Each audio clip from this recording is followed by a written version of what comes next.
Hello everyone, welcome to my new blog.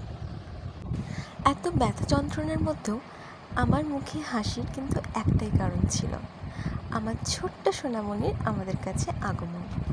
আমি কিন্তু কোনোভাবেই প্রিপেয়ার ছিলাম না আজকের দিনটার জন্য। তো কেন ছিলাম না সেটা আমি না হয় একটু পরে বলছি। এই যে আমার ছোট্ট সোনা মাম্মা আপনাদের সবার সাথে আজকে আলাপ করিয়ে দিলাম।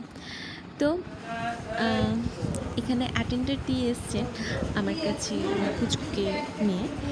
তো 4 দিন আমি হসপিটালে ছিলাম, তো 4 দিনই আমার পুচকুকে ওনারাই রেখেছেন, আমার সাথে মাঝে মাঝে দেখা করতে নিয়ে আসতেন। রাত্রিবেলায় আমার কাছে থাকতো আমার মা আর বর, আর ওরা সকালবেলায় চলে যাওয়ার পর আমার বাবা আসতো। তো যাই হোক, এখন সবাই দেখা করতে এসছে, আমার ভাই এসছে। আমার মাসিমণির বাড়ি একদমই হসপিটালের কাছে, তো মাসিও আসতো, দুপুরবেলায় স্পেশালি আসতো, মাঝে মাঝে আমার জন্য খাবার টাবার নিয়ে আসতো। তো যাই হোক, তো যেটা বলছিলাম যে আমি আজকের দিনটার জন্য কোনোভাবে প্রিপেয়ার ছিলাম না, এই কারণে কেন কি আমার ডেট ছিল আরও একটু দেরিতে। তো আমি নর্মাল চেক আপের জন্য গেছিলাম ডাক্তারের কাছে। তো ডাক্তারবাবু যেহেতু পুজোর সময় থাকবেন না, সেহেতু উনি বললেন যে কালকেই সিজারিয়ান করে দেবেন। তো সেই জন্যে আমি কোনোভাবে প্রিপেয়ার ছিলাম না যে এত তাড়াতাড়ি এইভাবে হয়ে যাবে, সত্যি আমি বুঝতে পারিনি। তো যাই হোক, প্রচণ্ড টেনশনে কেটেছে আমার সেই দিনটা, তা বলার কথা না। তো যেহেতু বলেছিলাম যে এটা দুর্গাপুজোর সময় ছিল, ষষ্ঠী থেকে নবমী কিন্তু আমার কেটেছিল হসপিটালে। তো আমরা দশমীর দিনকে বাড়ি ফিরছি।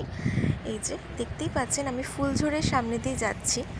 এখানে প্রচণ্ড জ্যাম ছিল, সবাই ঠাকুর দেখতে এসেছিল। তো এই যে ফুলঝোড়ের প্যান্ডেলটা পাশেই, এখন আমরা ক্রস করছি। তো গাড়িতেই যেতে যেতে কিছু প্যান্ডেল আমরা দেখে নিলাম। সত্যি কথা বলতে, ডাক্তারবাবু যখন অপারেশন করছেন তখনই আমাকে বললেন যে তোর বাড়িতে দুর্গা এসছে। তো শুনেই যেন মনটা খুব ভালো হয়ে গেল। মা এসছেন, আর সাথে সাথে আমার কাছে আমার দুর্গাকে মা আমার কাছে এনে দিয়েছেন। এটাই তো আমার কাছে সবচেয়ে বড় আশীর্বাদ।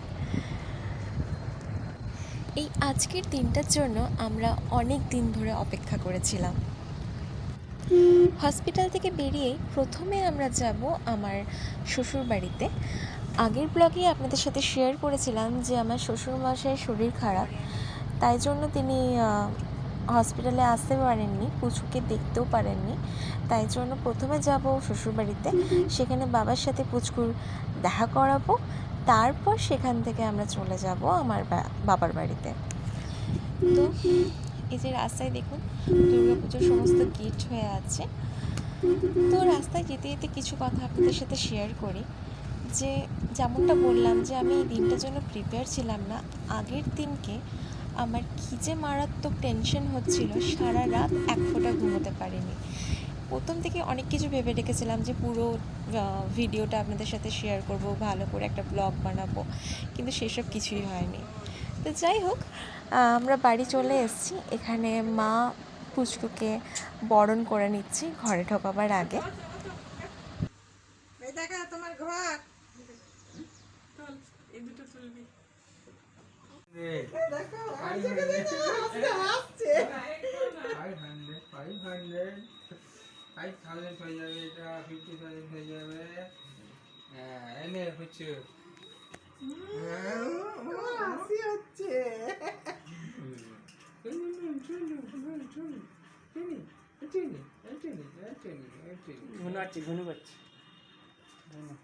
এই দেখো এই দেখো না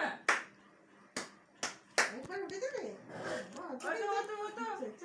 দেখো কোথায় এসেছো, দেখো সুজি আর চোখে হ্যাঁ ও সুজি এই যে দাদা দাদা এই যে দাদা এই তো দেখছে, এই তো তাকিয়েছে।